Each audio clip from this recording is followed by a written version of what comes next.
DZRH, a proud member of MBC Media Group. Oras sa buong kapuluan, 1 minuto na makalipas ang alas 4 na umaga. DZRH, magandang umaga Pilipinas sa DZRH Radio, DZRH TV at DZRH Online. Kasama si Kuya Angelo Palmones. Magandang umaga Pilipinas.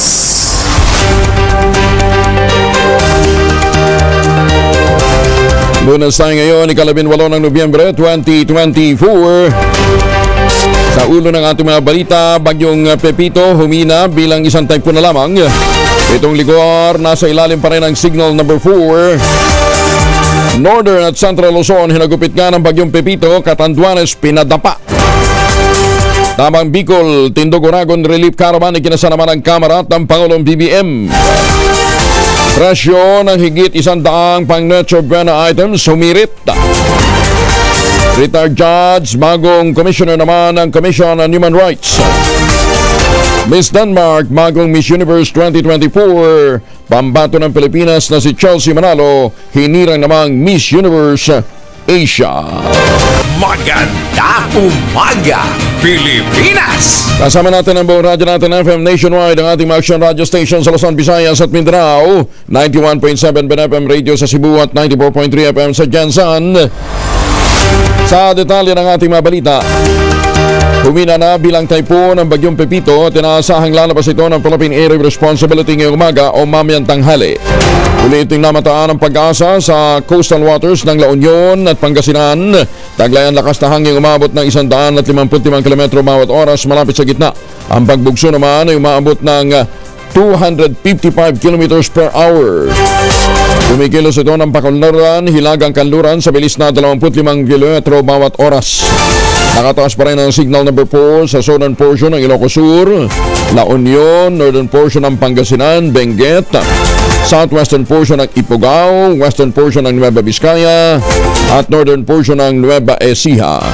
Signal number 3 naman na nakataas sa rest of Ilocos Sur, rest of Pangasinan, southern portion ng Abra, southern portion ng Kalinga, Mountain Province, rest of Ifugao, southern portion ng Isabela, Quirino, rest of Nueva Vizcaya, northern portion ng Tarlac, central portion ng Aurora.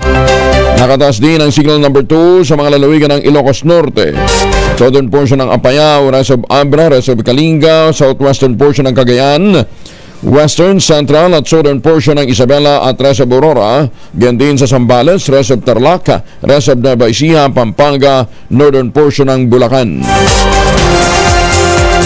Ang mga lugar naman na nasa ilalim ng signal number 1 ay ang mainland Cagayan, nalalabing bahagi ng Isabela, rest of Apayao, rest of Bulacan, Metro Manila, Rizal, Cavite, Laguna, northern portion ng Quezon at northern portion ng Batangas.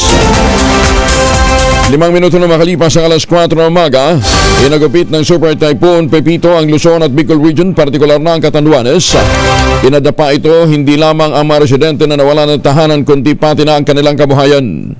Kinumpirma ni Governor Joseph Cua, 7 sa 11 bayan ng Catanduanes ang dumanas sa matinding pinsala dahil sa naranasang malawakang pagbaha, pagkalat ng mga nagtumbahang puno at mga poste ng kuryente, habang maraming bahay ang nawalan ng bubungan sa lakas ng hangin dala ng Pepito. Kasama sa napinsala ng Super Typhoon Pepito, ang Operation Center mismo ng bayan ng Biga. Isa sa mga napuruhan dahil sa tabi nito ay dagat na. Kasama ang birak, ang bato, ang bagamanok, na halos lahat ng bahay sa baybayin winasak din ng bagyo. Karamihan sa mga lugar, hindi pa napupuntahan ng mga otoridad dahil sa mga landslides at naghambalang at mga nagtumbahang punong kahoy, kawad ng kuryente at iba pang mga poste. Marami ring mga pananimang sinira habang nawala ng kuryente ang buong lalawigan, pahirapan din ang signal ng internet. Higit naman sa 1 milyong katao na sinasabing apektado ng bagyong Pepito sa buong Bicol Region.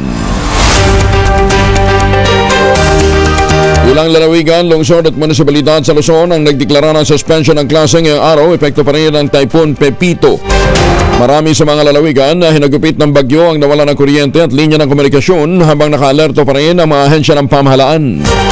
Ayon sa Pag-asa, umalis na sa landmass ng Luzon ang bagyo, ngunit nananatili sa ibabaw ng baybayin ng La Union at Pangasinan.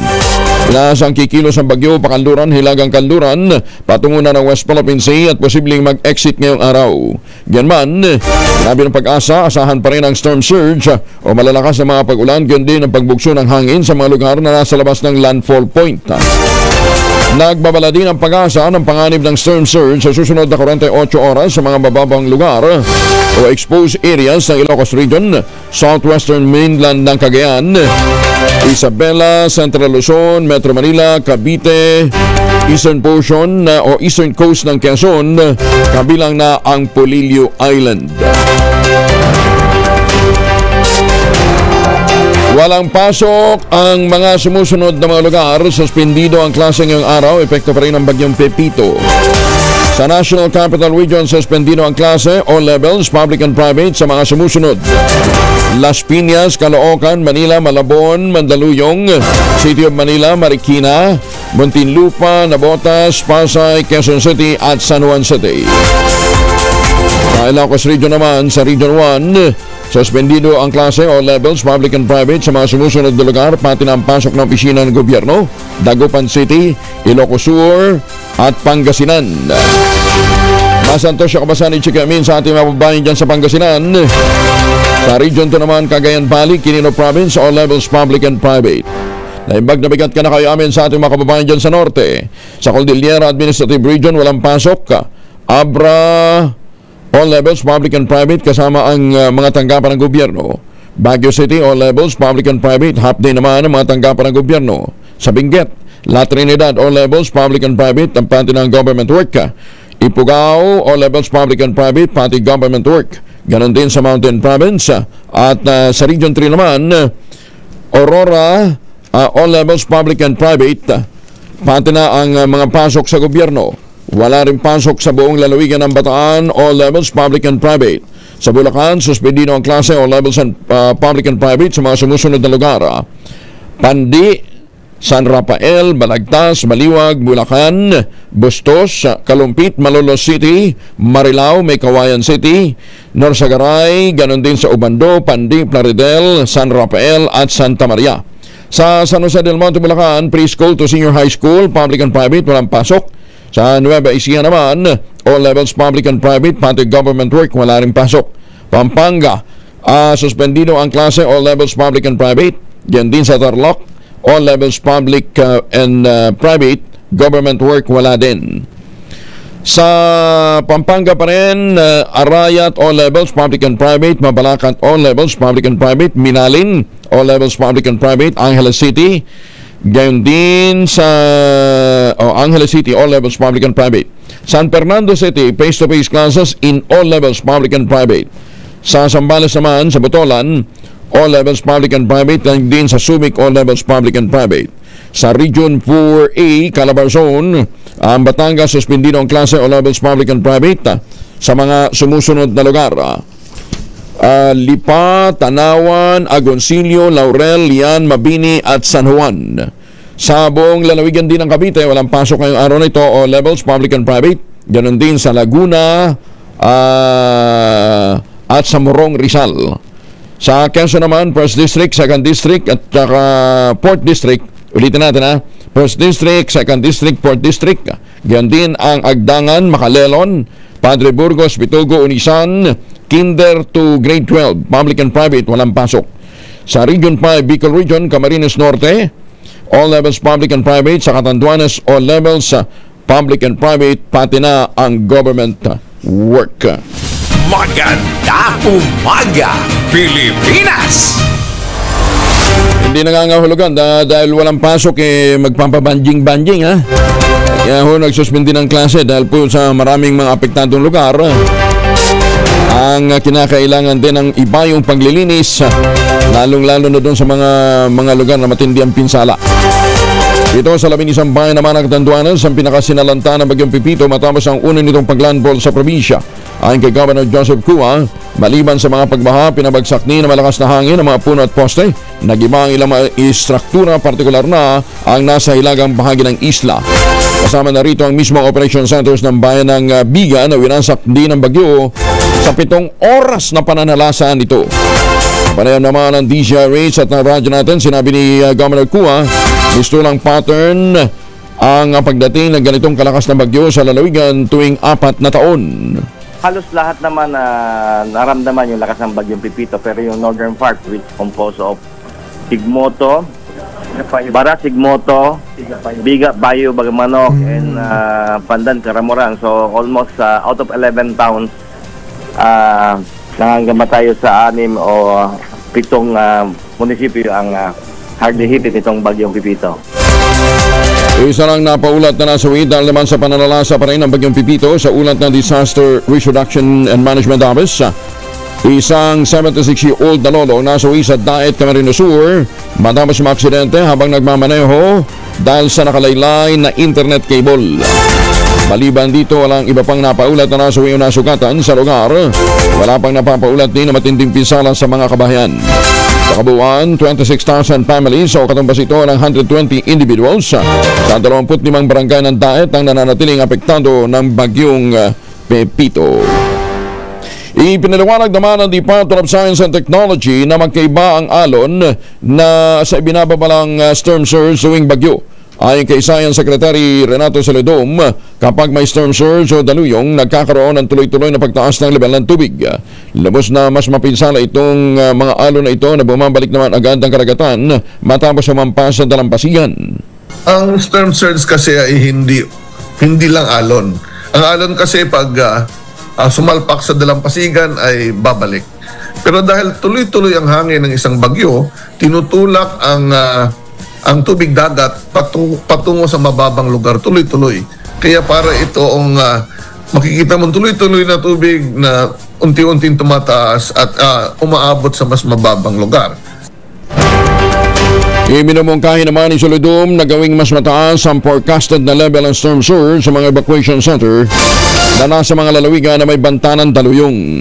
Ang importanteng panuntayan natin kung gaano kataas ang forecast na storm surge. Kunyari, 3 meters ay dapat mas mataas sa 3 meters or at least 3 meters elevation ang pupuntahan ng mga tao. At binanggit ko na dapat dahil kasama sa storm surge ang pag-ulan at bantahan ng landslide, dapat yung pipiliing mga lugar natin sa evacuation sa storm surge ay ligtas sa baha at landslide. Siyempre matibay para sa mataas na hangin at kapantay o mas mataas doon sa expected na storm surge. So kung 3 meters, mahigit 3 meters ang ating gagamitin. Inihik naman ang Department of Social Welfare and Development sapat pa rin na nakaimbak na supply ng pagkain para sa mga lugar na sinalanta ng bagyong Pipito. Napanayam ng programa ang Special on Saturday dito sa DCRH. Napakinggan din sa radyo natin, sinabi ni Social Welfare Secretary Rex Gatchalian, itataas pa nila sa 60,000 hanggang 80,000 na ipoproduce ng mga food packs kada araw. Tugunan niya ito sa inaasahang pagdami ng malokal na pamahalaan na hihiling ng karagdagang ayuda mula sa DSWD habang papalabas pa ang bagyo. So dito kumontrata na rin umano sila ng mga supplier na magdadala ng mga pre-pack na mga food supply. Ang total output natin lalaki sa Pasay alone to almost 80,000, 60 to 80,000 a day na family food packs kasi ina-anticipate nga natin sa lawak ng tatamaan ni Pepito dadagsa ang mga request from local government units na tulungan sila sa pagbigay ng family food packs. Dalawang linya ang ginawa natin. Meron yung tayo nagpo-produce, tayo ang nagre-repack sa mga pabrika natin, pero meron din tayong na-procure na dadali na sa ating naka-pre-pack na. So bawas yan sa load na bit ng ating mga development workers na nagre-repack sa ating mga stasyon. Si DSWD Secretary Rex Gatchalian, samantala, nag-donate naman ng 30 million pesos ang South Korea para sa mga apektado ng bagyo dito sa Pilipinas. Ito ay sa pamamagitan ng United Nations World Food Program na layong matulungan ang mga napinsala ng bagyong Christine, Leon, Marcen ni Katopel. Idinaan ng tulong sa World Food Program at Department of Social Welfare and Development. Makatatanggap ng 3,300 pesos na cash sa loob ng 2 buwan ng mga pamilya sa Albay at Camarines Sur para sa kanilang pagkain at iba pang mga pangangailangan. Nagbigay daan din ng tulong mula sa South Korea para maabot ang mahigit sa 764,500 individuals sa Bicol na may 152,900 family food packs. Inalampag naman ni Senator Bongo ang pamahalaan na agarang magsagawa ng transparent at komprehensibong paglipasyo sa paggamit ng disaster fund. Kasunod ito ng panalalasan ng Bagyong Christine, Leon, Nika, Marce, Opel at Pipito sa bansa. Iginit ni Senator Go ang pondo para sa kalamidad ay hindi dapat na nagagamit sa ibang bagay. Bagamat naiintindihan niya na kailangan ng ayuda, may hiwalay naman pondo para sa mga programa na nakalaan para dito. Iginit din ng Senador, dapat malinaw ang paggamit ng disaster fund upang mas mabilis na makabangon ang mga apektadong komunidad. Inilansad naman ang Pangulong Bongbong Marcos Jr. katuwang ang Kamara de Representantes sa pamumuno ng Speaker Ferdinand Martin Romualdez, Secretary Rex Gatchalian at Tabang Bicol o ang Tabang Bicol Tindog Uragon Relief Initiative, kung saan halos 750,000 ang mga halaga ng financial assistance at 24 na truck na puno ng relief goods ang ipamimigay sa mahigit 150,000 beneficiaries sa Bicol Region na sinalanta ng magkakasunod na bagyo at ang huli nga itong Typhoon Pipito. Ang programa kung saan si Speaker Romualdez ang pangunahing tagapagtaguyod ay naglalayong suportahan ang mga nasalantang komunidad sa Camarines Norte, Camarines Sur at Albay upang agad na makabangon mula sa hagupit ng Bagyong Christine, Karina at Pipito. Ayon kay Romualdez, ito ang direktiba ng ating Pangulo, tulungan ang mga nasalanta ng bagyo sa Bicol. Ang Tabang Bicol ay hindi lamang tulong pinansyal, simbolo din ito ng malasakit at pagkakaisa ng sambayan ng Pilipino. Ang pagtulong ay nahati sa 3 pangunahing aktibidad: ang pamimigay ng financial assistance, pagsasagawa ng mini Bagong Pilipinas Servicio Fair at distribusyon ng mga relief goods. Ayon naman kay House Deputy Secretary General Sophonius Punyong Gabonada, ang inisyatiba ay sinusugan din ni House Appropriations Committee Chair Saldi Cuo na nagmula sa Bicol at kumakatawan sa pangako ng Kamara ng isang holistic at sustainable recovery na tutugon hindi lamang sa kasalukuyang pangangailangan. Sinabi ni Gabonada na ang Department of Social Welfare and Development naman ang mangunguna sa pamamahagi ng financial aid sa ilalim ng Assistance to Individuals in Crisis Situation o AICS program simula ngayong araw na ito, November 18. Nakahandang maglabas ng dagdag na pondo ang Kamara para sa mga lugar o mga distrito na nasa sakupan ng mga miyembro nito na hinagupit ng matinding bagyo, partikular na ang Bagyong Pipito. Ayon kay House Speaker Martin Romualdez, inaantay na nila ang pagdating ng mga report mula sa mga kongresista at kung magkaano ang pinsala sa kanilang mga lugar para makapagpalabas ng pondo sa mga biktima ng nagdaang bagyo. Sinabi ni Romualdez na i-release ang pondo para sa pagkukumpuni ng mga nasirang bahay at para sa mga pagkain ng mga pamilyang nawalan ng trabaho dahil pa rin sa bagyo. Inaasahan na ngayong araw magsusumiti na ang mga miyembro ng Kongreso ng mga listahan ng mga lugar na hinagupit ng sunod-sunod na bagyo, partikular na request for financial assistance ng kanilang mga constituents. 19 na minuto na makalipas ang alas 4 ng umaga. Dinagyan din naman ng Komendador ng Party List ang pangangailangan na mabigyan ng psychosocial help ang mga sinalanta ng sunod-sunod na bagyong tumama sa bansa. Ayon kay Komendador ng Party List Representative Attorney Arnel Gobalia, iniisip ng gusto ang ng mga calamity victims kung paano sila makaka-recover at paano may ibabalik ang nawala nilang kabuhayan at mga tahanan. Batay sa pahayag ng mga psychologists, ipinunto ng abogado na kadalasang nauuwi sa karanasan ng mga biktima sa severe mental at emotional breakdown na nagpapahirap din sa kanilang pamumuhay. Hindi niya natatapos sa paglabas ng bansa ng bagyo o paglatapos ng lindol o tagtuyot ang epekto nito, lalo na sa mga nawala ng mahal sa buhay at iba pang mga calamity victims. Dinagyan din pa ni Attorney Gobalia, mahalaga ang puspusang assessment at intervention upang matugunan, maibsan ang stress at impairment, ganyan din ang psychiatric problems ng mga ito. Sinabi pa ng Komendador ng Party List sa representative na mapapadali ng epektibong intervention ang recovery ng calamity victims dahil sa mapabawasan nito ang kanilang anxiety at napapalakas ang loob na muling magpatuloy sa buhay. Ang komandrona ng Party List ay binubuo ng mga frontline health workers gaya ng mga komandrona, mga nurse, mga pharmacists, mga doktor, mga researcher at iba pang mga profesional at mga stakeholders na nais garantihang nakakarating hanggang sa mga malalayo at liblib na lugar ang basic health services. Dako muna tayo sa may bandang Bataan. Pasok sa mga paralan sa lahat ng antas. Suspendido ngayon sa buong lalawigan. Italo na balita mula kay Danny Kumilang, RH37. Danny, good morning. Walang pasok ngayong araw ng Lunes, ika-18 ng Nobyembre 2024 sa lahat ng antas ng mga pampubliko at pribadong paaralan sa buong lalawigan ng Bataan. Maaring magsagawa ng online classes o modular distance learning ayon sa pagpapasya ng mga pinuno ng paaralan.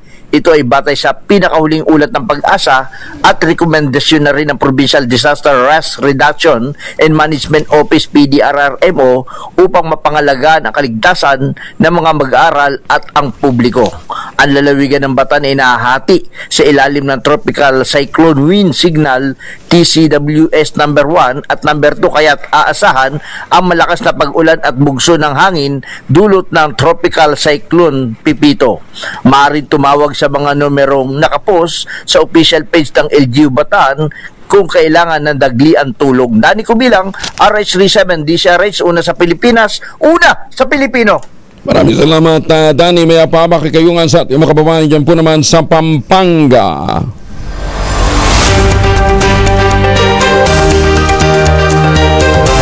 Samantala,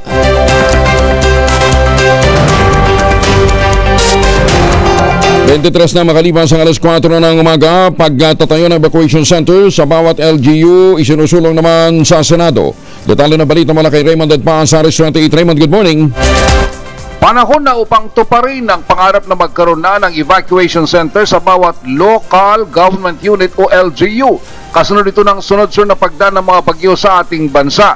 Ayon kay Senador Sherwin Gatchalian, magandang makapagpatayo ang pamahalaan ng evacuation center sa bawat lugar, lalo na sa mga malimit daanan ng mga bagyo. Dahil kitang-kita sa karanasan na kapag ang ginamit na evacuation center ay mga eskwelahan, ay maapektuhan ang pag-aaral ng mga bata. Ang problema, sabi ni Gatchalian, ay kung tumagal ang panatili ng mga evacuee sa mga eskwelahan, ay tuluyan ng masasakripisyo ang pag-aaral ng mga bata. Aprobado na ang panukala sa Senado, ngunit nasa committee level pa lamang sa Kamara de Representantes. Ito si RH28 Raymond Advance para sa DZRH, una sa Pilipinas, una sa Pilipino. Maraming salamat, Raymond Advance. Samantala, hindi pa man natatapos ang problema natin sa bagyo.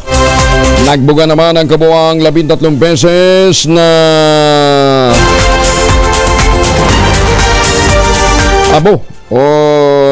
steam emission ang Bulkang Kanlaon nitong nakalipas na weekend.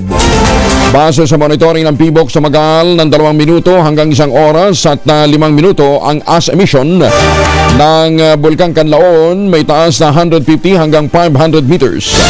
Nananatili pa rin ang alert level 2 sa Kanlaon na matatandaan noong October 19 ay nakapagtala naman ng 55 na ash emission. Nagsagawa naman ng relief activity ang Malasake team ni Senator Bongo para sa mga pamilya na apektuhan ng sunog sa Hingog City, Misamis Oriental.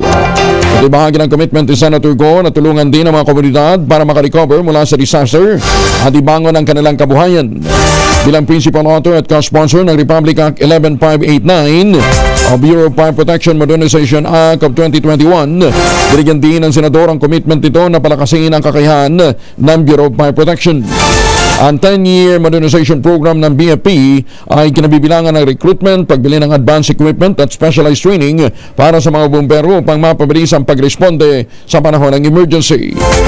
Sa kanyang video message, siniyak din ni Senator Go na hindi lamang tulong sa pagkain ang may bibigay sa mga residenteng nasunugan, kundi pati na rin suporta sa pagtatayo muli ng kanilang bahay matapos masunog noong nakaraang buwan. Mga tanggapan ng pamahalaan sa Pangasinan, wala ring pasok dahil sa bagyong Pipito. Detalye mula kay Freddy Pajardo, RH38. Freddy, good morning.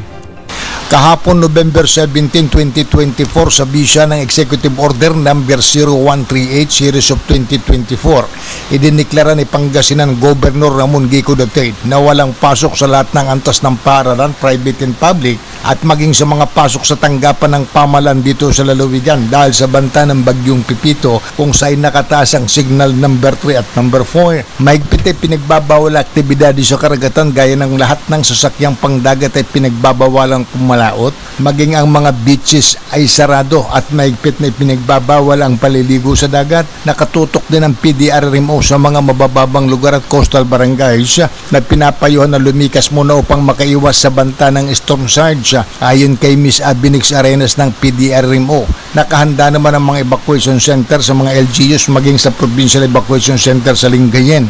Samantala, ang status ng San Roque Dam as of 3 p.m. kahapon ay nasa 276.37 meters above sea level na ang normal high level nito ay 280 meter above sea level. Sa ngayon ay minakabukas na 2 gauge. Ang total outflow ay 749.65 centimeters per second habang ang inflow ay 48 centimeters per second.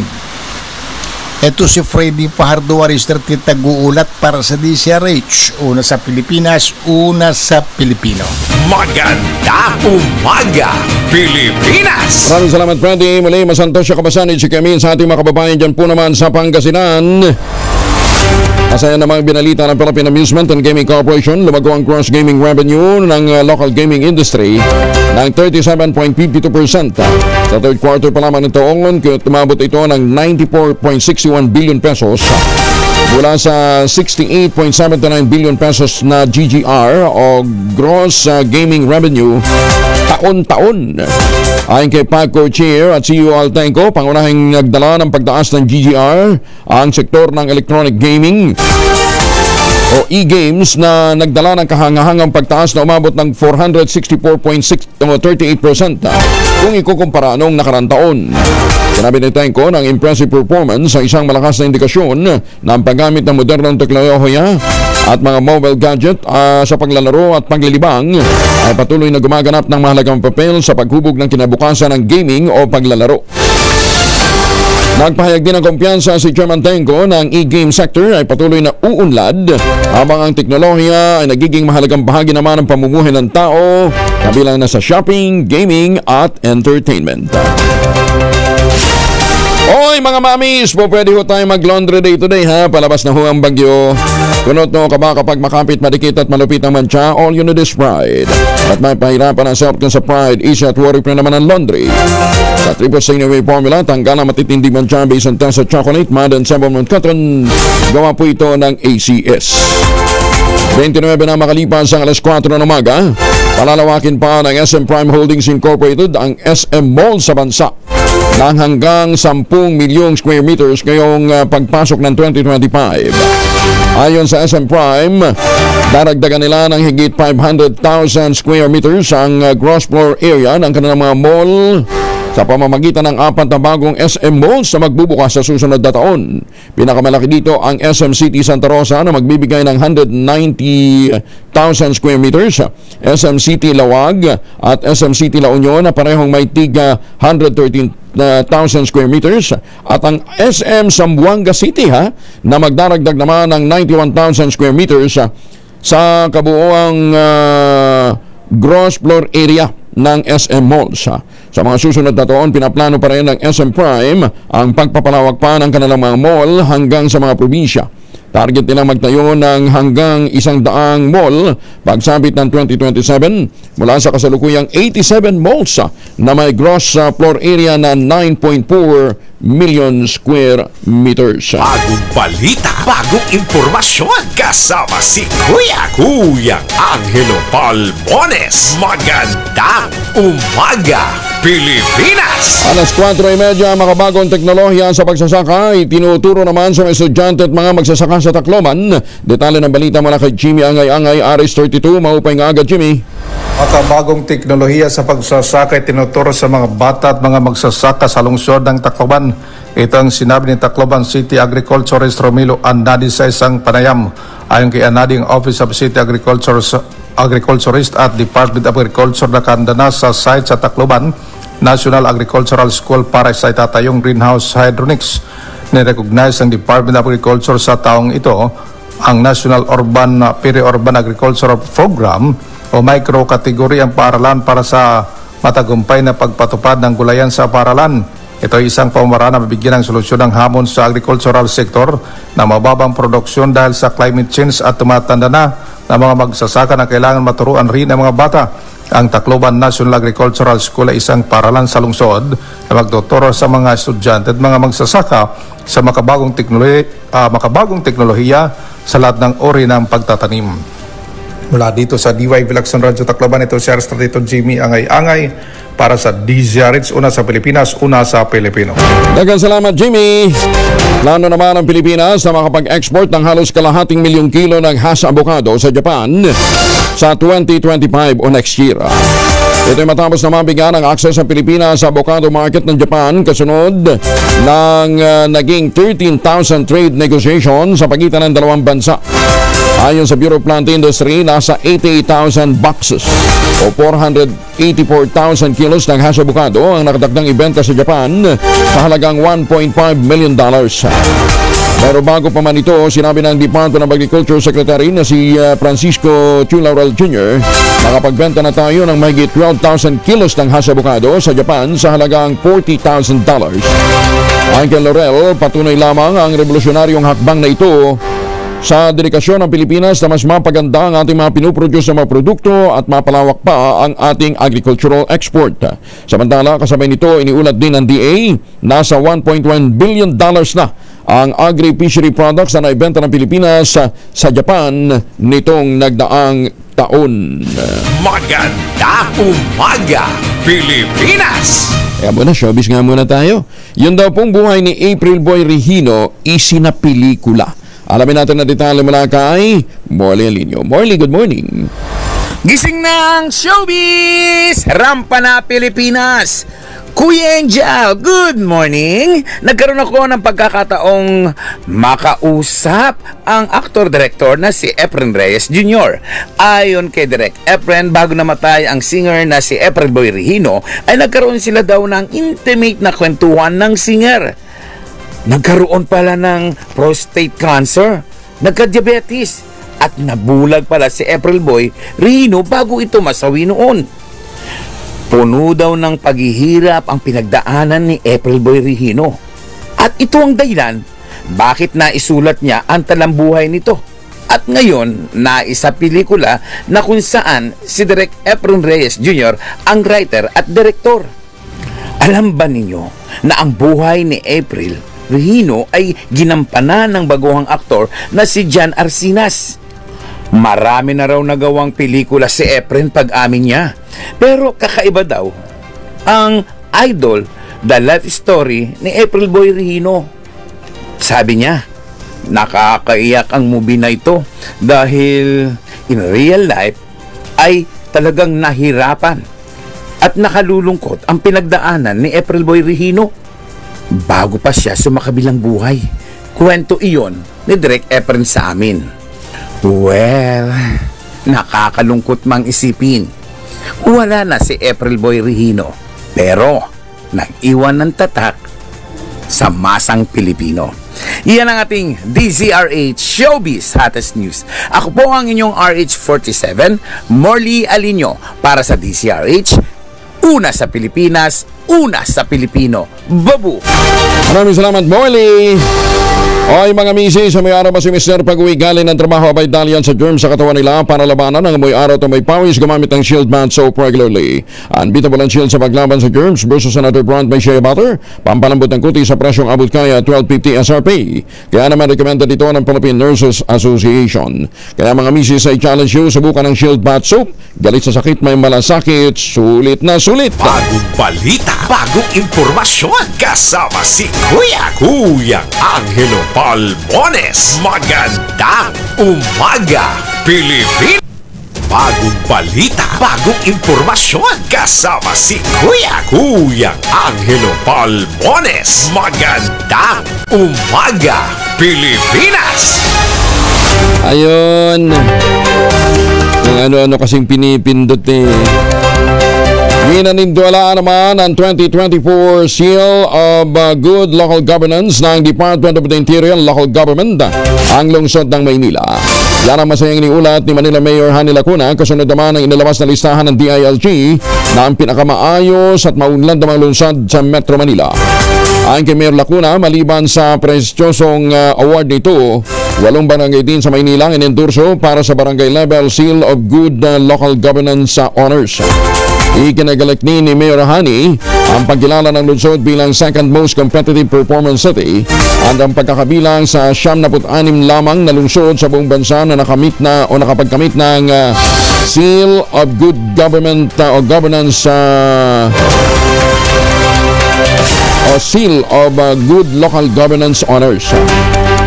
Pagbibigay din pa ni Mayor Lacuna, hindi madali ang pagkakaroon ng award na ito dahil maraming mga ahensya ng gobyerno at mga opisyal ang sumusuri sa bawat lokal na pamahalaan. Pero sa kabila niya nito, nakamit pa rin ng Maynila ang pagkilalang ito sa kauna-unahang pagkakataon sa kasaysayan ng lungsod. Tinitingnan sa Seal of Good Local Governance ang performance ng isang lungsod o isang lokalidad sa financial sustainability, disaster preparedness, social protection, health responsiveness, business friendliness, tourism at iba pang mga aspeto. Nangungulelat naman ang Pilipinas sa dami ng mga Pilipinong scientists na nakapasok sa 2024 top 2% scientists in the world ng Stanford University sa Amerika. Sa lista ng Stanford sa 2024, may kabuuang 66 na mga Pilipino ang nakapasok sa listahan. 58 sa mga ito ay mula sa Pilipinas, 8 ang overseas-based corresponding scientists.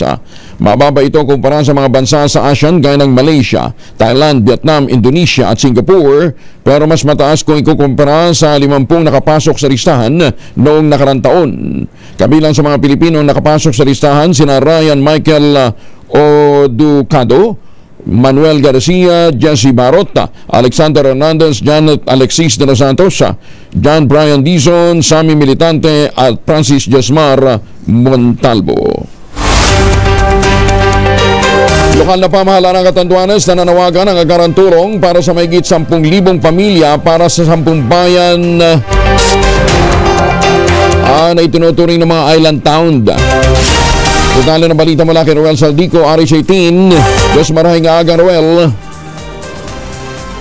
Diyos marahing aga, Kuya Jem, nanawagan ng tulong ang lokal na pamahalaan ng panlalawigan ng Catanduanes na si Governor Joseph Cua, kung saan ito ay may higit sa 10,000 na mga pamilya ang ilan ngayon ng agarang tulong ng mga pagkain at iba pa mga kakamitan dahil sa ang ilan dito ay nawasak ang mga kabahayan.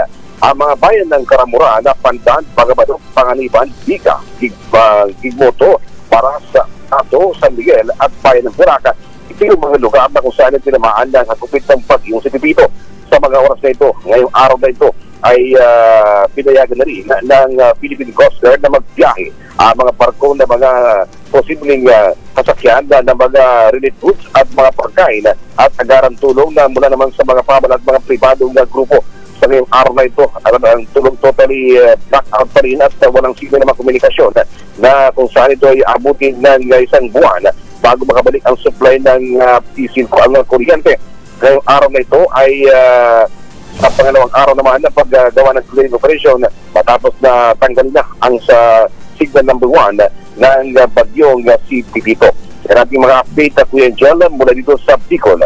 Ito si RH18 Roel Saldico, una sa Pilipinas, una sa Pilipino. Mabalos sa Roel, ingat kayo dyan.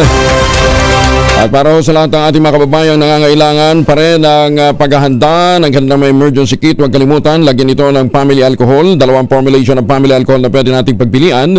Yung family 70% ay isopropyl alcohol, specially prepared for clinics, hospital, pharmacies, laboratories, pero okay na okay din po yan sa mga households. Very effective sa disinfection at sterilization. Ganyan ang bagsik ng family, 70% ay isopropyl alcohol. Maghapin man natin gamitin, no problem.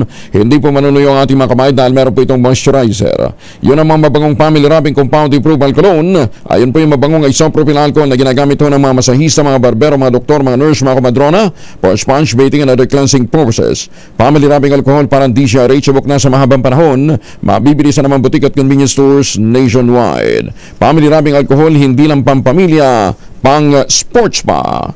Samantala, naninindigan naman si Senator Amy Marcos na tutol siyang ipagpaliban ang unang eleksyon sa Bangsamoro Autonomous Region in Muslim Mindanao o BARM. Magandang bagong impormasyon kasama si Kuya Angelo Balbones. Magandang umaga, Pilipinas! Naninindigan nga si Senator Amy Marcos na tutol siyang ipagpaliban ang unang eleksyon ng Bangsamoro Autonomous Region in Muslim Mindanao. Ayon sa chair ng Senate Committee on Electoral Reforms, panahon ng hayaan ng mga residente ng BARM na maghalal ng nais nilang maging leader. Baka niya may mga taong nag-i-interest lamang ng bilyones na nakalaan sa Autonomous Region kaya't inilutang na naman ang postponement ng BARM election. Idinin pa ni Senator Marcos na isinasantabi na ng mga kapatid nating Muslim ang karahasan, kaya wala nang dapat na ikabahala ang sinasabing karahasan o mga bombahan sa panahon ng halalan. Gaya ng ilang mambabatas, nangangamba rin ang kapatid ng Pangulong Bongbong Marcos na mauwi sa backlash sakaling hindi tuloy ang BARM elections. Sinabi ni Senator Marcos na nagsalita na rin ang Korte Suprema na hindi maaaring i-postpone ang parliamentary elections na nakatagda sa May 12, 2025 sa kabila ng issue ng pagkakahiwalay ng SULU. Una rito, diniklara ng Korte Suprema na bahagi ng BARM ang SULU bagamat pinagtibay na ang constitutionality ng Bangsamoro Organic Law. Hindi bahagi.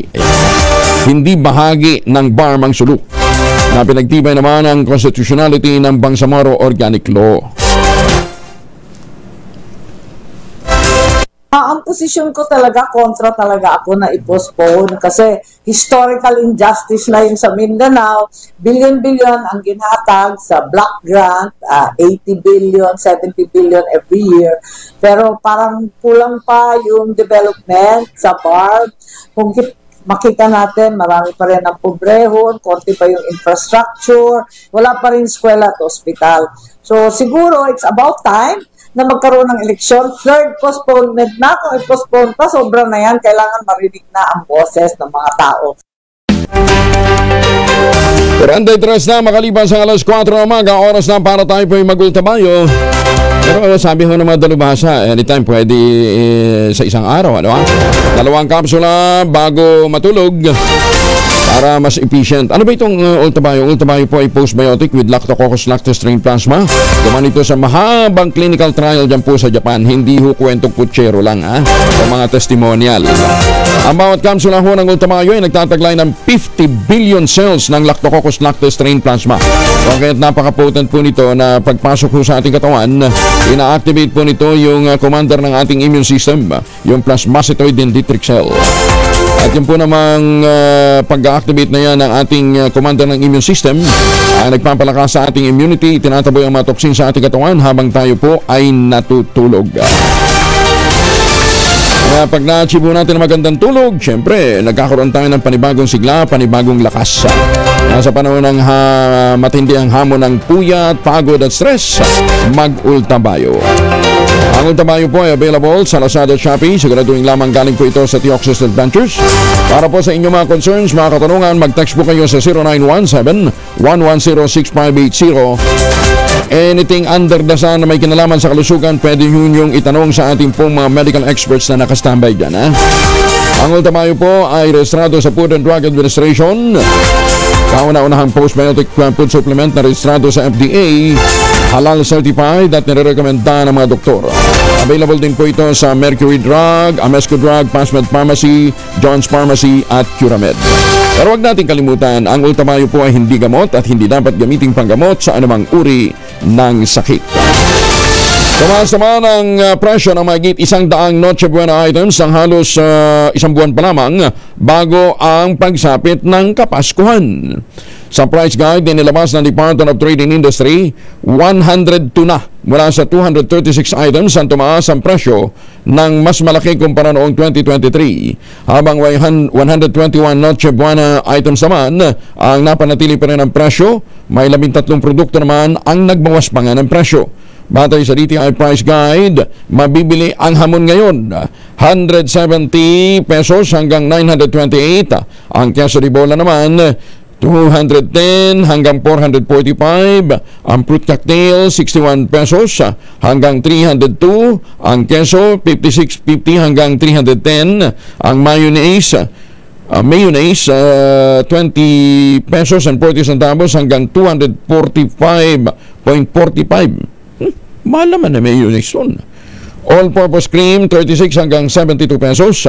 Ang pasta spaghetti, 32 hanggang 140. Elbow macaroni, 30 hanggang 126. At ang tomato sauce, 16 hanggang 92 pesos. Maganda umaga, Pilipinas! Itinalaga ng Pangulong Bongbong Marcos Jr. si retired Judge Maria Amipate Pide Reyes bilang Commissioner ng Commission on Human Rights. Epektibo ang sa kanyang posisyon si Pide Reyes mula pa noong Biyernes, November 15 at tatagal yan hanggang May 2029. Ang pagkakatalaga kay Pide Reyes ay kukumpleto sa roster ng Commission on Bank na binubuo ng chairperson at 4 na commissioner. Ayon naman kay Judge Pide Reyes, bilang pangatlong babae na miyembro ng pang-anim na CEB, palalakasin niya ang gender representation. Si Pide Reyes ay nagretiro sa judiciary noong December 2023 matapos ang 17 taong serbisyo sa hudikatura. Maganda umaga, Pilipinas! Ay, para sa mga suki natin abroad, baka papawiho kayo ng Pilipinas, huwag nang magpasalubong na imported na tsokolate dahil meron ho tayong ipinagmamalaking tangerine chocolate. Produkto po ito ng mga magdiniyog na magsasaka dyan po sa lalawigan ng Quezon. Sa tulong po ni Dr. Helen Tan, yung po mga planting material ng kakao galing Davao, hinakot po yan para maitanim sa ilalim po ng mga nyugan.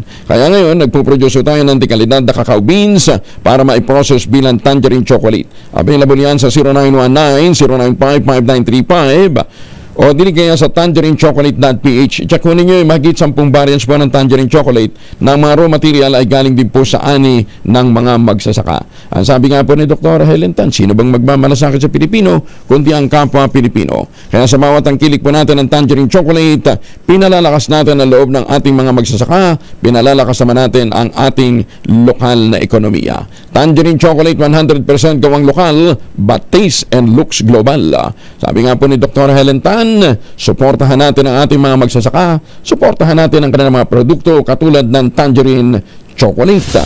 Maganda umaga, Pilipinas! Pagkatalo ni Chelsea Manalo sa Miss Universe, ginawang katatawanan lamang ni Vice Ganda. Bakit naman? Alamin natin mula kay Gorgie Rula. Gorgie, good morning. Ang galing ng mga Pinoy sa paglagay ng humor itong pagkatalo ng ating kandidata sa 73rd Miss Universe na ginanap sa Mexico City kahapon. Isa sa ikinatuwa ng mga netizens ay ang mga post ni Vice Ganda na kung saan ay pinagtripan nito ang mga nagaganap sa naturang beauty competition habang pinapanood niya ito. May puna siya sa host na si Olivia Culpo at pati ang backstage host na si Catriona Gray ay nag-comment din si Vice Ganda na ang suot nitong gown daw ay parang may cooking show dahil parang naka-apron daw ito.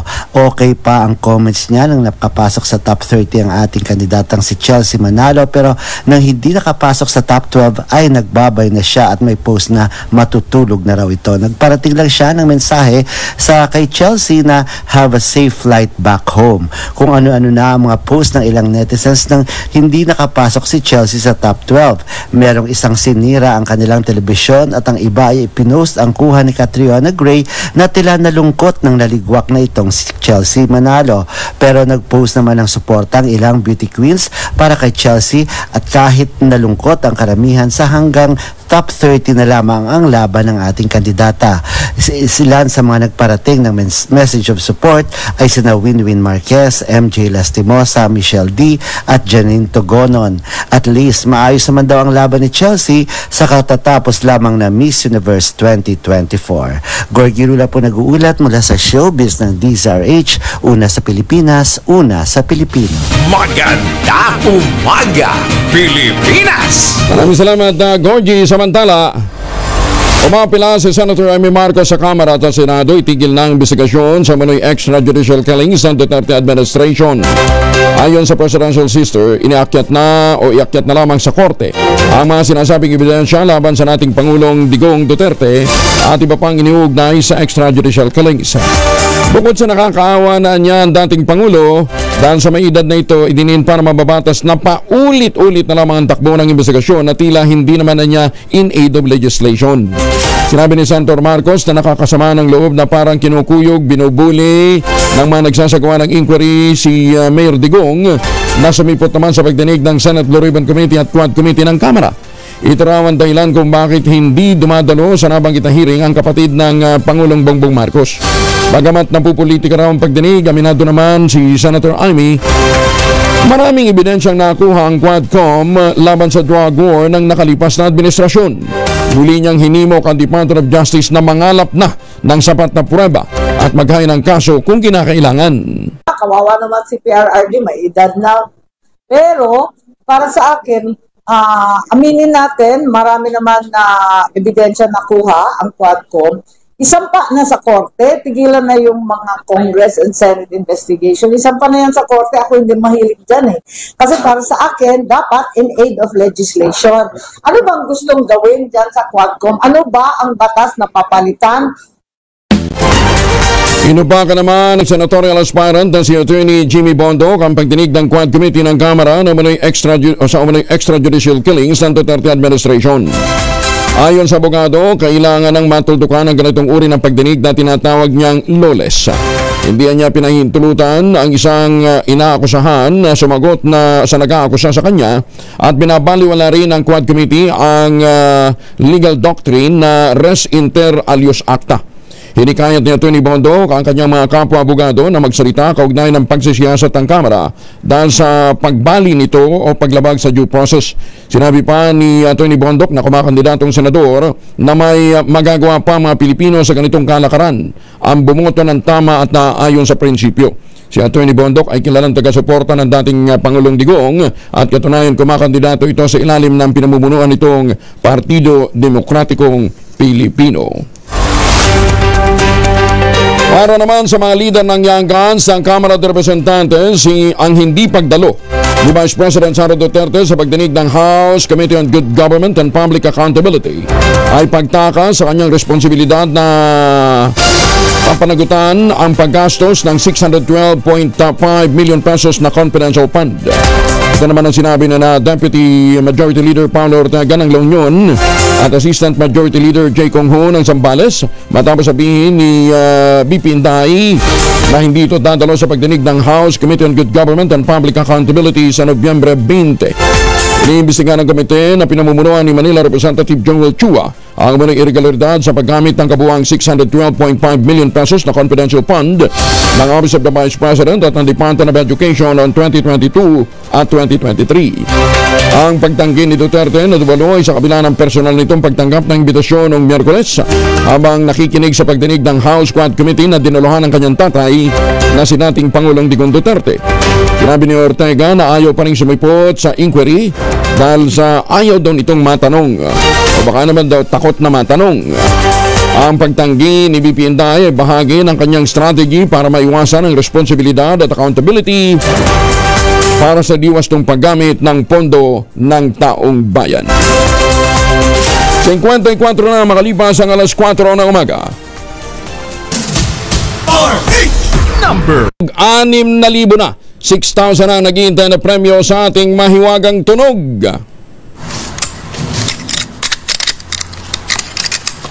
Oh?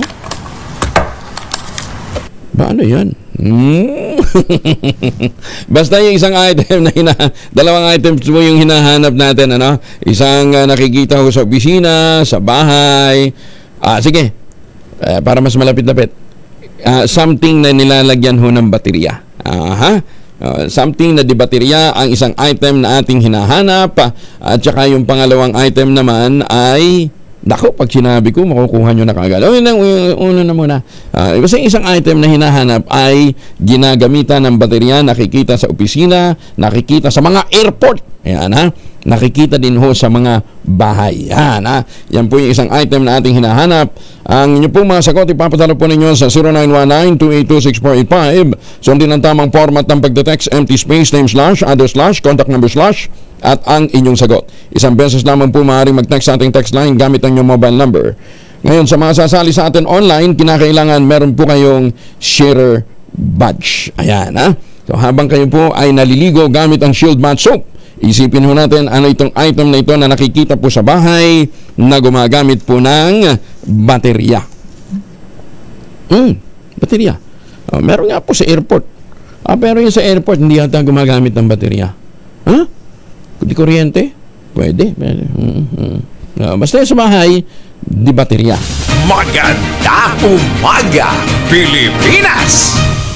Baka kayo naghahanap din po ng magandang investment opportunity dito po sa Central Luzon. Nandyan po yung mga proyekto ng Westchester Realty, ha?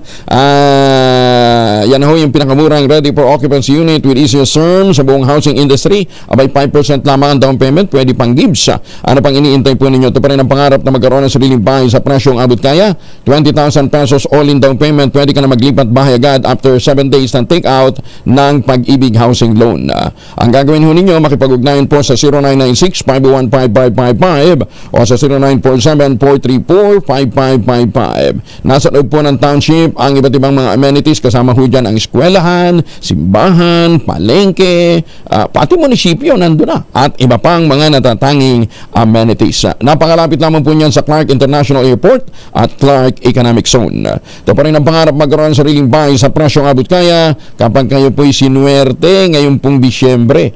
Bago ng bahay mo, bago pa ang chikot mo. Kaya lang hanggang Disyembre na lamang po. Ito pong promo na ito ng premium kotse kapag kayo po ang maswerteng mananalo sa draw. Maganda umaga, Pilipinas! Matiin ko muna ng happy birthday si Greg Maki Makapagal, Lieutenant General Maki Makapagal. Nagdiwang po ng kanyang birthday kahapon, ano ha? At saka yung isa pang bagong miyembro po ng Class Mapitagan, si Jigs Cristales, ha?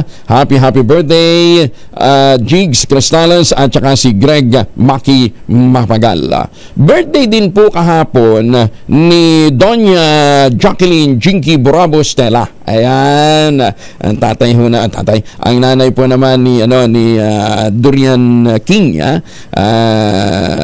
si IJ, ayan, Ma'am Jinky, happy birthday, ha.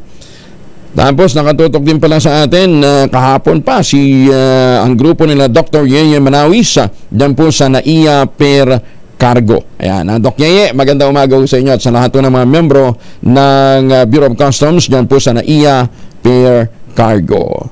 At para naman ho sa mga kaibigan, kakilala ni Dr. Dan Lagunsad at saka ni Dr. Leonard Co. Dyan po sa UP Institute of Biology, hindi natin kinikilala ito pong natatanging dalawang taxonomist ho ng Pilipinas. Tatandaan ho ninyo, si Dr. Leonard Co. Napatay ho na baril habang ito po ay nagsasagawa ng pag-aaral ng mga ibon dyan po sa isang bundok, ano ha.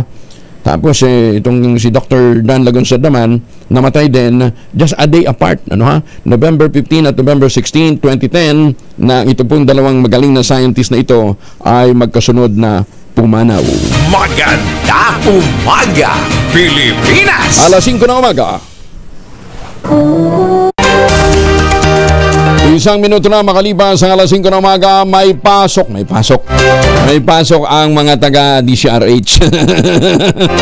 Alam, pasok ko sa National Capital Region dahil kahapon pa o kagabi pa nagsuspindi na ng klase para po sa National Capital Region at iba pang mga lugar na apektado pa rin po ng bagyong Pepito, ano ha? Mamaya, kuha tayo ng updates, ano ha? Pero wala nang signal. Okay lang, siyempre marami pa rin ho sa ating mga kababayan doon ho sa mga binahang lugar ang apektado ng mga pagbaha. Arangkada na ngayong araw ang application para sa gun ban exemption para sa 2025 midterm elections. Ayon sa Commission on Elections, lahat ng mga exemption sa gun ban sa darating na halalan ay dapat magsumite ng application upang mabigyan ng Certificate of Authority para gumamit ng barel bago mag-Enero. Batay sa schedule ng COMELEC, magsisimula ang gun ban sa panahon ng eleksyon o sa January 12 hanggang May 2028. May 28, 2025. Ulitin natin ha, January 12 hanggang May 28, 2025. Samantala, nilinaw din ni Comelec Chair George Garcia, otomatikong exempted naman sa GANBA ng presidente, ang vice-presidente, mga senador at mga kongresista, ganyan din ang mga miyembro ng gabinete, mga piskal at mga ahente ng National Bureau of Investigation. Kinoronahan bilang Miss Universe 2024 ang pambato ng Denmark na si Victoria Telbiglia. Ginanap ito sa Mexico. Dahil dito si Victoria ay ka-73 kinaronahang Miss Universe sa kasaysayan matapos mabigo ang pambato ng Pilipinas na si Miss Universe Philippines Chelsea Mateo na makapasok sa top 30. First runner-up naman si Miss Nigeria, second runner-up si Miss Mexico, pangatlo si Miss Thailand at fourth runner-up si Miss Venezuela. Sa kabila ng pagkabigong makapasok sa top 12, lubos naman ang pasasalamat ni Chelsea sa kanyang mga supporter at sa pagkakataong ibandero ang watawat ng Pilipinas sa 2024 Miss Universe. Hindi rin umuwing luhaan si Chelsea dahil siya naman ang tinanghal na kauna-unahang Miss Universe Asia sa kasagsagan ng post-pageant press conference sa Mexico City.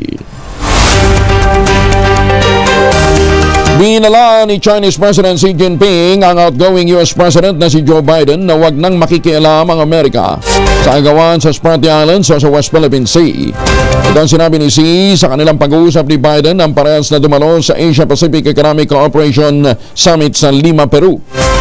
Ayon kay Xi, uunlad ang kanilang relasyon sa Estados Unidos kung ituturing nila ang bawat isa bilang partner at kaibigan.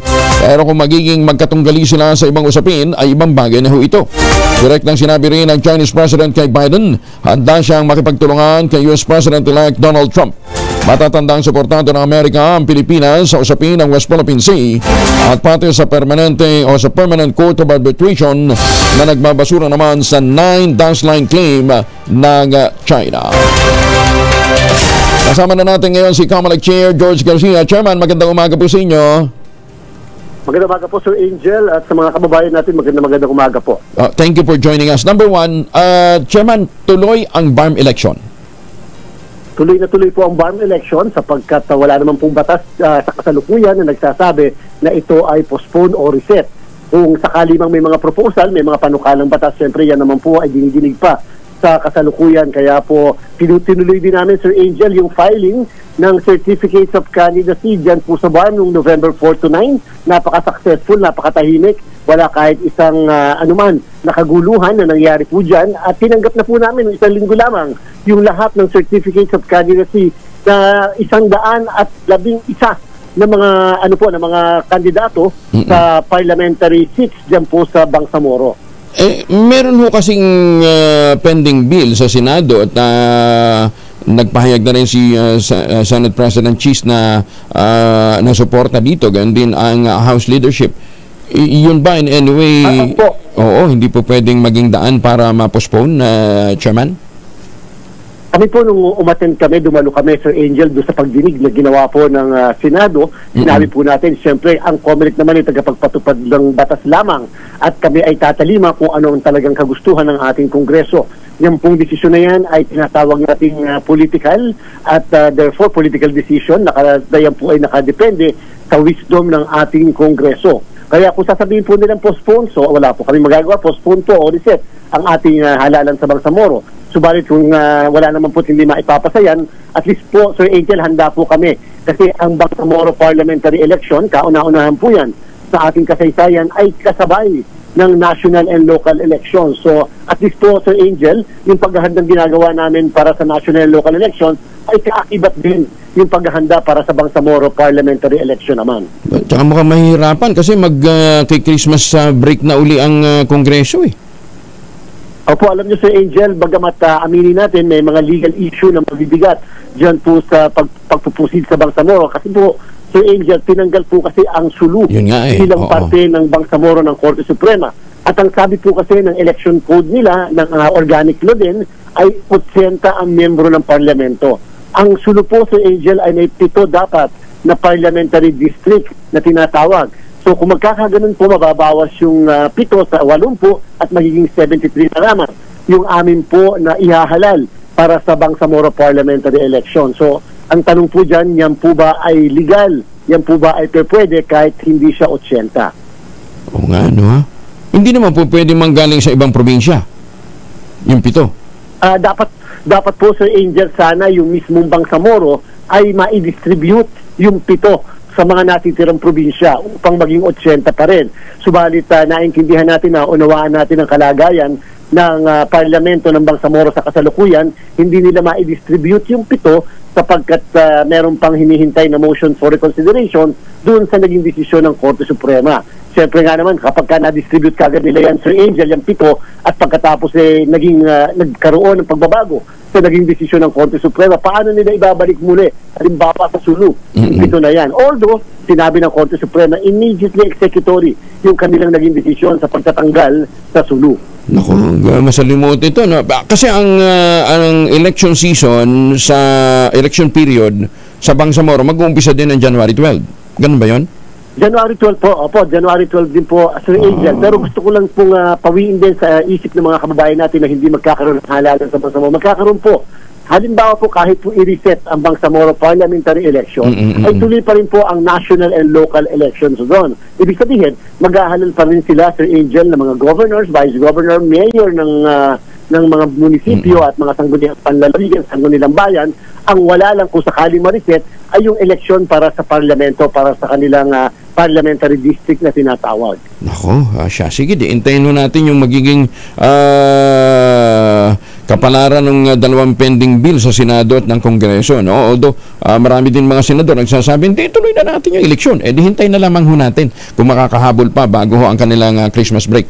Ang pangalawang gusto namin maliwanagan, Chairman, yung pong ipapile na, anong tawag dito? Facebook address at saka yung pati ba email kinakailangan i-rehistro? Sir Angel, social media accounts po ng mga kandidato at partido politikal na magpa-participate sa 2025 elections ay marapat na maiparehistro po nila sa amin sa COMELEC, sa Education and Information Department. Pwede naman po online registration.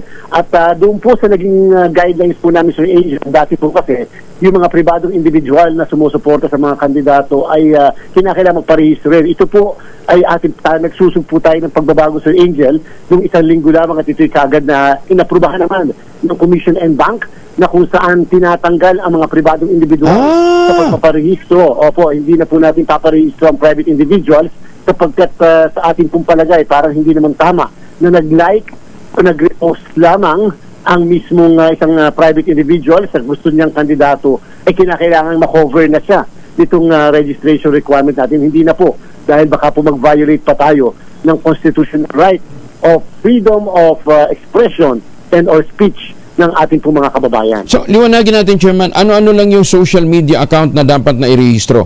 Facebook page? Kung ano po yung ginagamit ng kandidato o ng partido politikal na social media accounts po ang i-rehistro po nila. Kapag po kasi hindi na i-rehistro, halimbawa ng kandidato o ng partido politikal, ang social media account nila, ay pwede po yung ipatanggal mismo sa mga platform o yung mga nakalagay doon sa post, pwede pong ipa-take down na tinatawag sapagkat hindi nakarehistro. Tatandaan po ng lahat, hindi po namin pakikialaman kung ano ang laman ng kanilang mga social media accounts, kung ano nilalagay, Sir Angel, sapagkat yung po ay pwedeng mag-violate nga ng freedom of expression. Pero, pagka hindi nakarehistro, syempre po, pwede po ma-take down niya ng mga platform kasi usapan namin sa kanila, lalo pa dito ginagamit ng politiko, pagka yan ay hindi nakaregister, then ibig sabihin yan ay unlawful yan na ginagamit ng politiko dahil dapat nirehistro nila yan sa COMELEC. May minimum ba na social media account na dapat i-rehistro, Chairman? Makiulit po, Sir Angel. May minimum ba? May limit ba? May minimum, may maximum pala. May maximum ba ng social media account na dapat i-rehistro?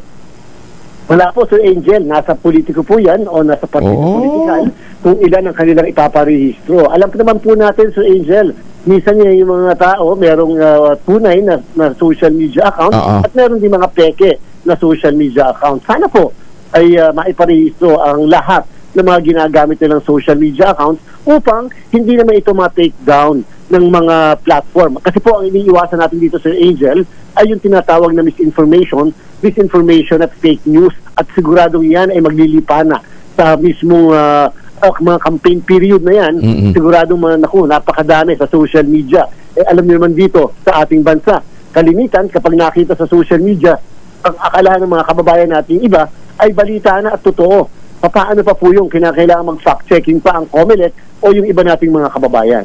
Tapos ano yun, pwede nang bumanat pagdating hudan sa social media? Pwedeng black propaganda? Alam niyo, sinasabi rin naman ng batas na ang pangangampanya ay hindi lamang para sa kandidato, pwede rin mangampanya against a candidate. Basta siyempre, ang patakaran lang, kinakailangan namang hindi libelous yung mismo mga ilalagay nila sa social media at kahit pa nga sa TV, radyo at sa print media. At saka nasa kanila din yun, baka mamaya mag-backfire. Kaya lang, again, paano nga natin madedetermine kung nag-post nun yung si candidate ganito, ano ha? Kaya importante talaga nagmarehistro, no?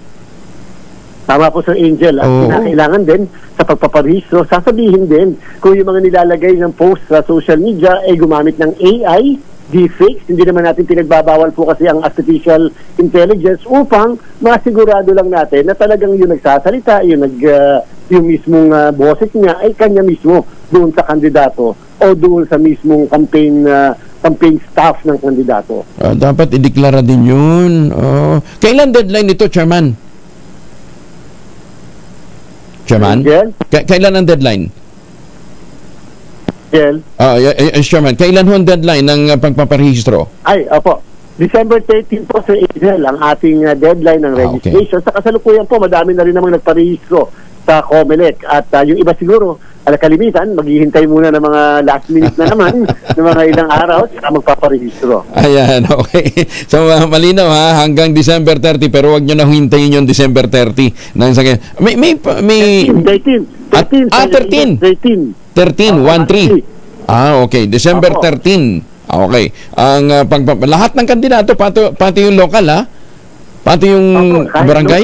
Barangay, pati munisipyo? Yes po, kinakailangan magparehistro. Okay. Paano yung wala daw kalaban? Hindi na basta kailangan pa rin. Di ba? Kahit in a way, may sinusuportan sila. Magpaparehistro. Opo, baka sila i-disqualify pa o may mag-file ng disqualification. Magparehistro na, wala namang tinatago. Wala ka namang sasabing masama sa iyong social media accounts eh. So bakit naman hindi ka magpaparehistro? Bakit? Ground for disqualification ba to? Pag hindi ka nag-file? Pwede po maging ground for disqualification lalo pa sa may mga dahil pwede ipa-take down at the same time kung yung mga accounts nagsasabi ng mga malisyoso o mga misinformation or disinformation, pwede po yan maging ground ng election offense at disqualification. So mag-file na kayo, di ba? Huwag na kayo magpahuli. Tapos then starting tomorrow ang filing din ng application for gun ban exemption, Chairman. Tama po kayo, Sir Angel.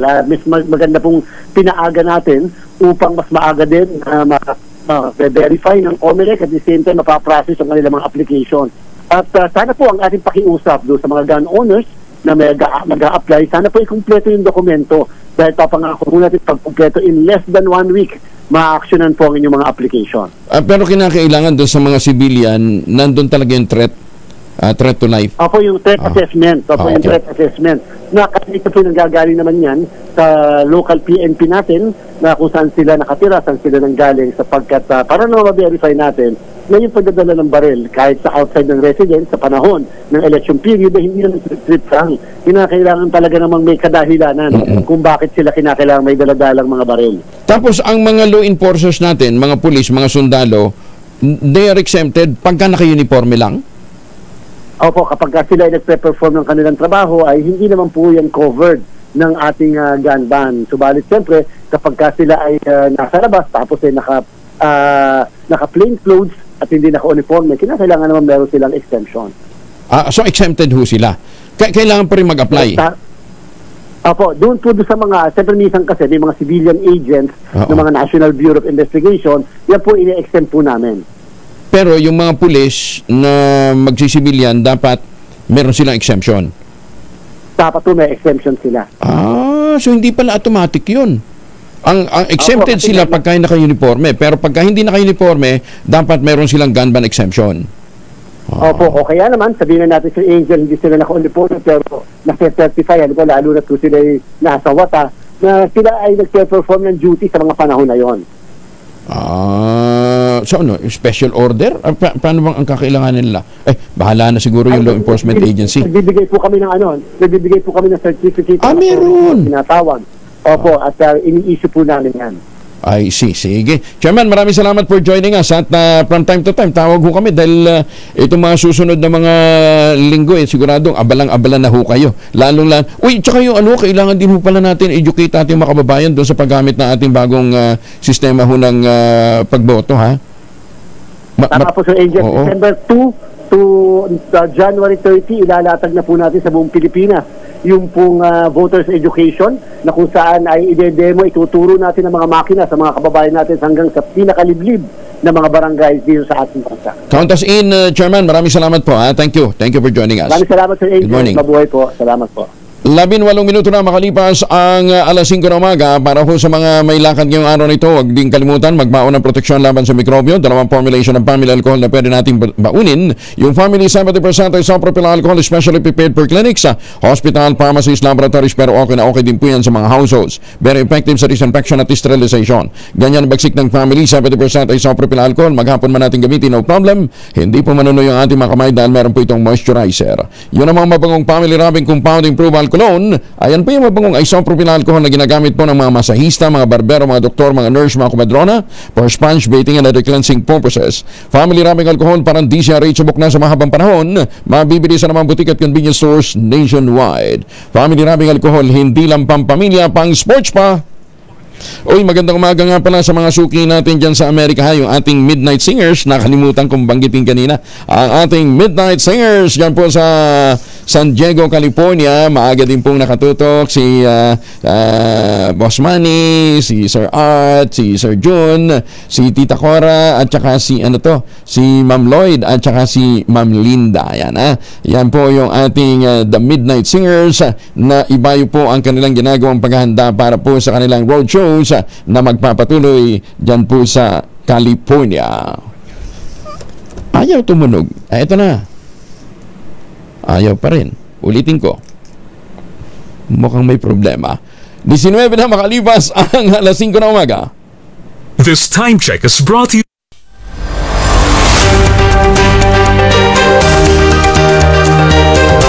₱23 na makalipas ang alas 5 na umaga.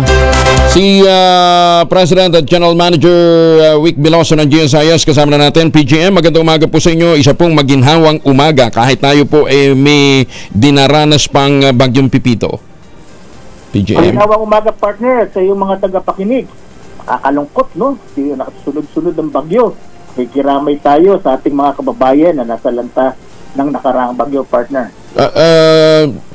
PGM, paano nga pala yung mga eskwelahan? Di ba nung pong start ng year, naging massive yung inyong kampanya na iparehistro yung mga eskwelahan at iba pang mga government structure. So, marami-rami ho yung lumubog nasira. Paano yun, Chairman? Alam mo, partner, napakaganda ng programa ng ating pamahalaan. Meron silang ginawang programang tinatawag na National Indemnity Insurance Program o NIIP sa pakikipagtulungan ng Department of Finance, Bureau of the Treasury, Department of Education at GSIS.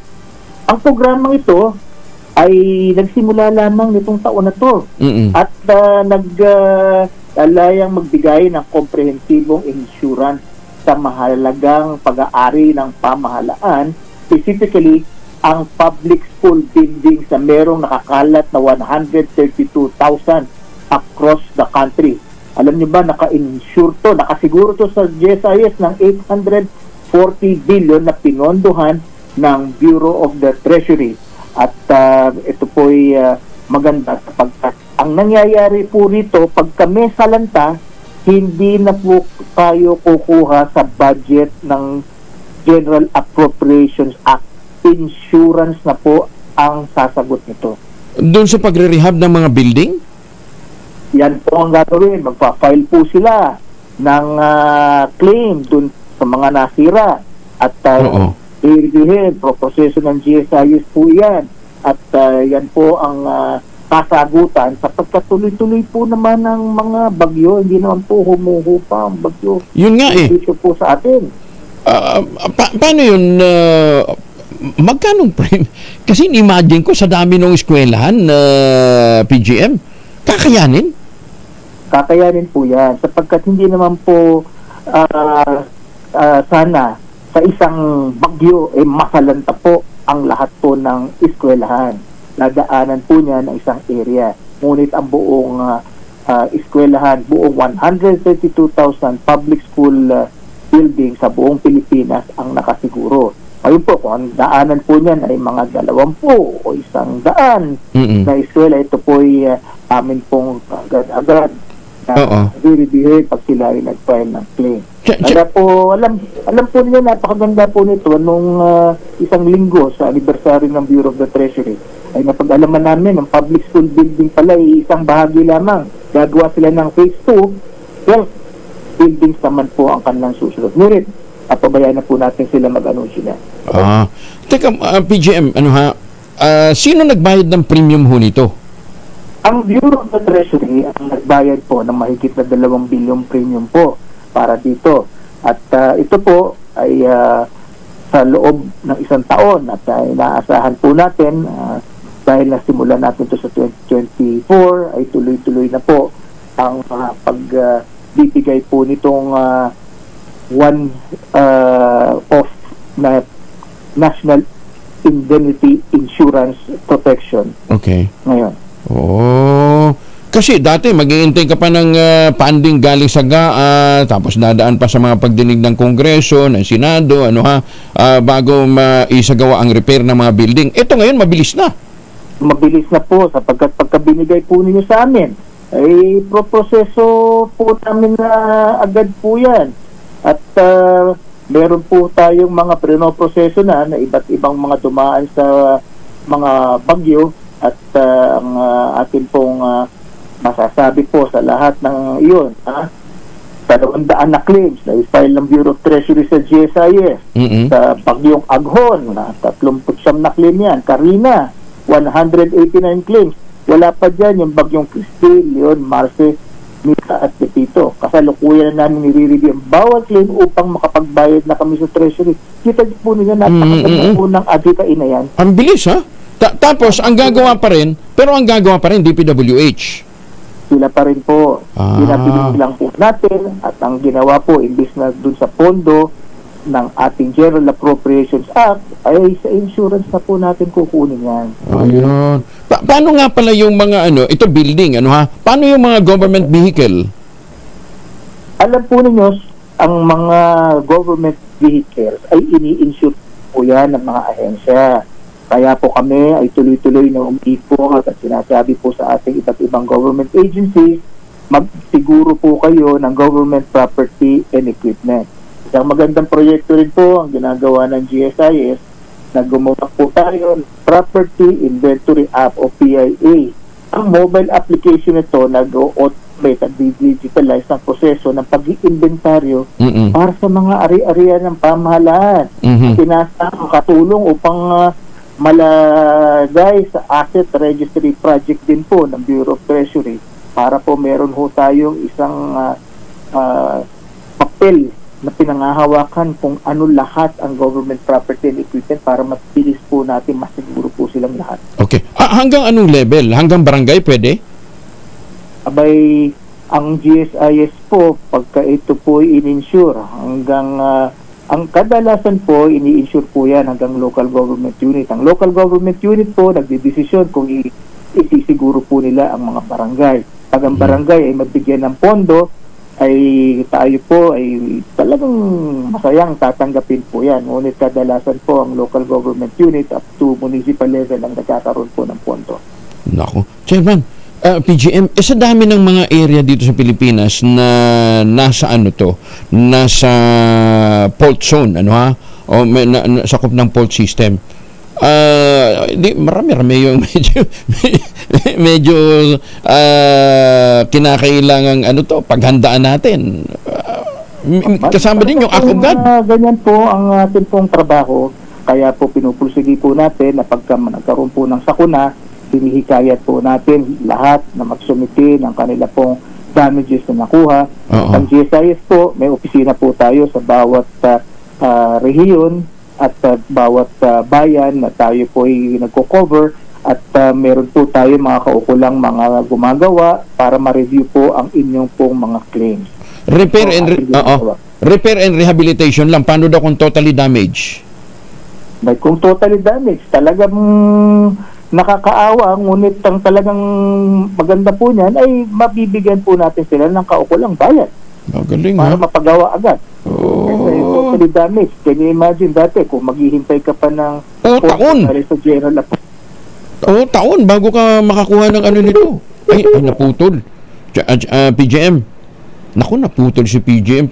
Paki-establish mo kasi ang susunod ko pang tanong saan tatawag yung pong mga naapektuhang lugar at saka paano nila malalaman kung yung mga lugar nila kasama na doon sa covered nitong indemnity program na ito ng GSIS, para at least masiguro ho natin nakasama sila doon sa mga pwedeng tumanggap ng assistance. PGM, saan po pwede tumawag uli? Pwede pong tumawag sa marketing department ng GSIS sa teleponong 7976-4900 local 3431 kaya po marketing at gsis.gov.ph. Ang pong telepono local number 4460 and 4462 para naman po sa claims department. Okay. At para po masiguro na masagot po namin lahat, GSIS care sa gsis.gov.ph po pwede po kayo mag-email. As we speak, lahat ng eskwelahan rehistrado na? Lahat po ng eskwelahan po ay okay. Registro po dito. Kasama ang mga SUCs, yung mga yung mga universities? Ang kaukulan po natin dito ay sa Department of Education. DepEd lang. Elementary and high school po nakasiguro ngayon. Paano daw yung mga private? Bayad po natin ang higher education na karoon din po ng ganitong programa. Kami po ay makikipag-ugnayan dito. Paano daw yung mga private schools?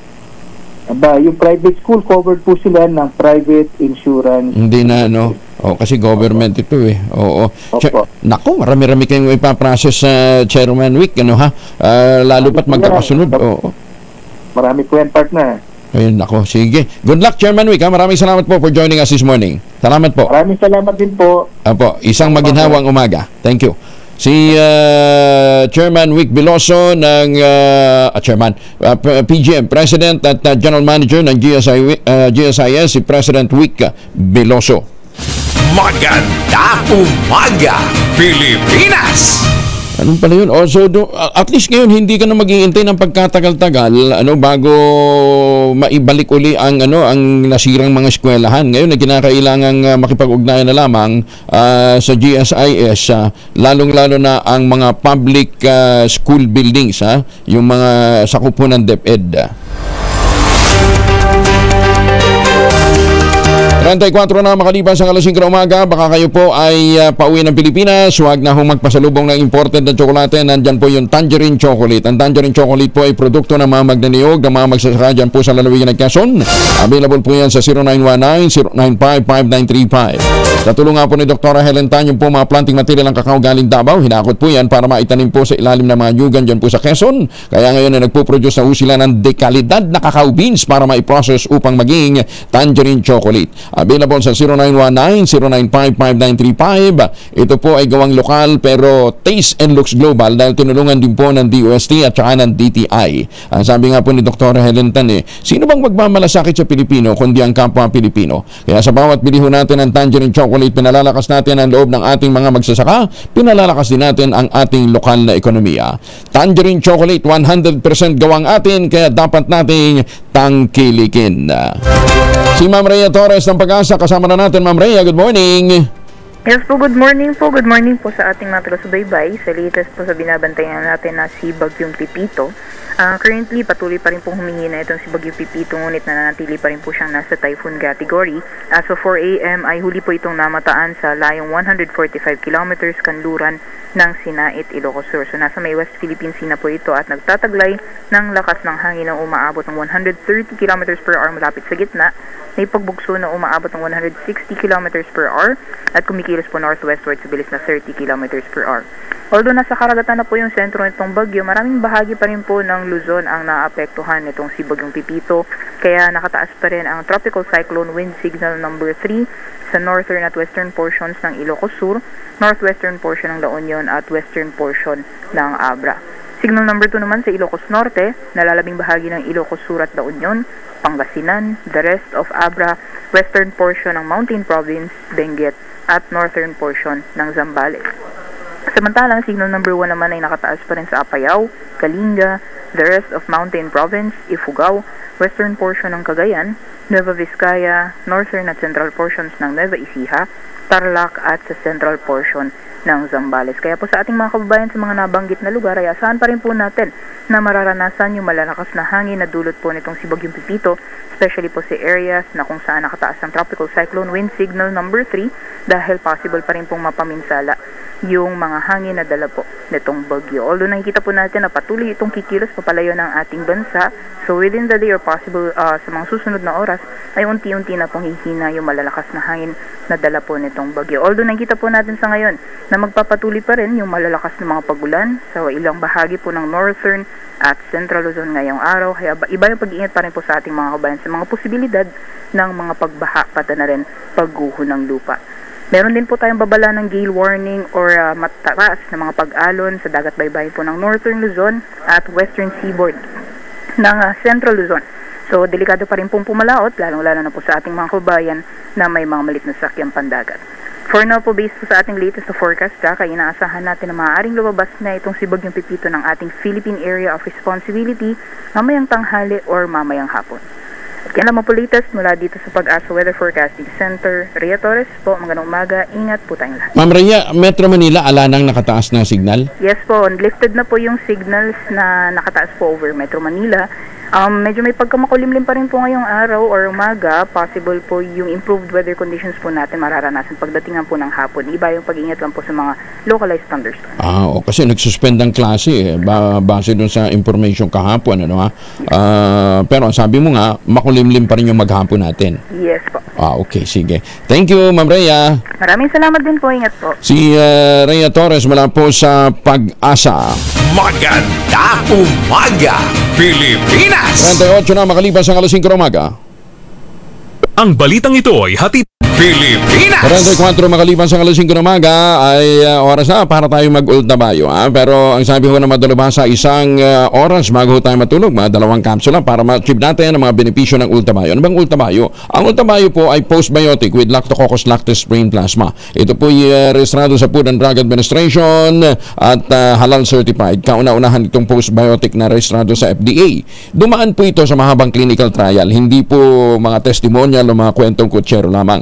Ang bawat kapsula po ng ultabayo ay nagtataglay ng 50 billion cells ng Lactococcus lactis strain plasma. Kaya napaka-potent po nito, napaka-effective. Pagpasok po ng katawan, talagang ina-activate po nito yung PDC, yung commander ng ating immune system, yung plasmacytoid dendritic cell.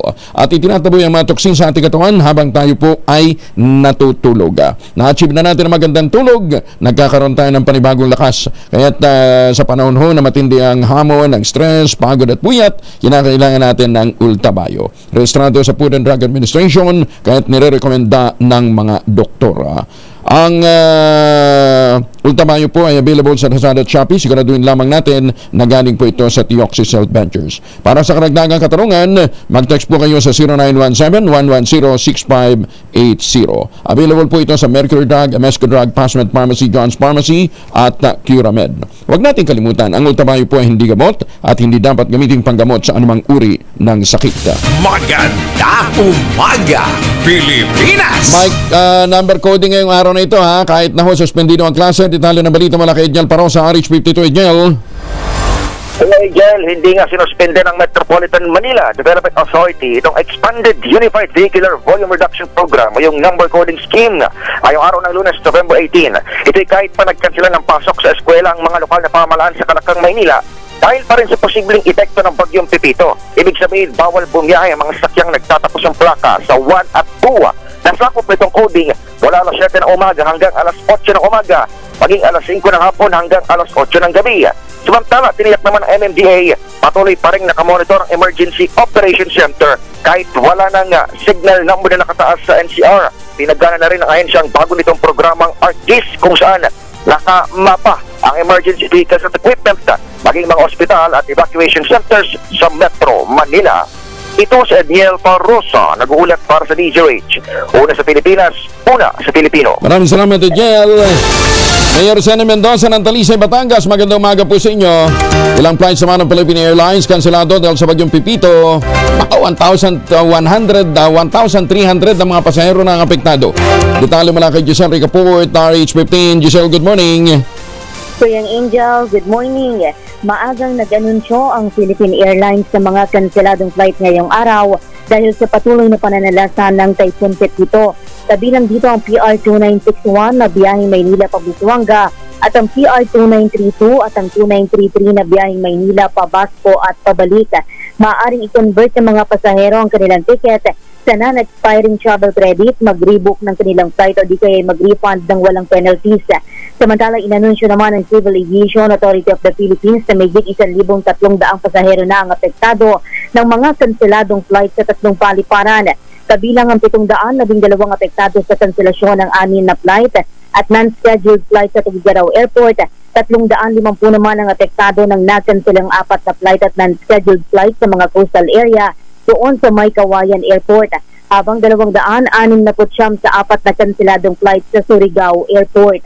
Ito si Giselle Ricaport para sa DZRH na sa Pilipinas, una sa Pilipinas. Maraming salamat, Giselle Ricaport. Magandang umaga po sa mga suki natin dyan sa Kidapawan City, ha?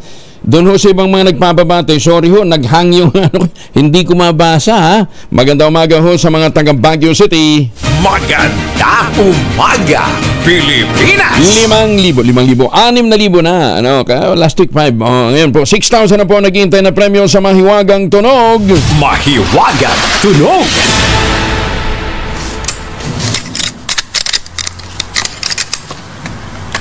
Bahala na kayo, hulaan nyo na muna. Magbigay na kayo ng mga hula nyo muna. Ang nyo po mga sagot, ipapadala po ninyo sa 0919-282-645. Sundin ang tamang format ng pagte-text, empty space name / address / contact number / at ang inyong sagot. Isang beses lamang po maaaring mag-text sa ating text line gamit ang inyong mobile number. Sa mga sasali online, kinakailangan meron po kayong sharer badge. Ang huwag natin kalimutan,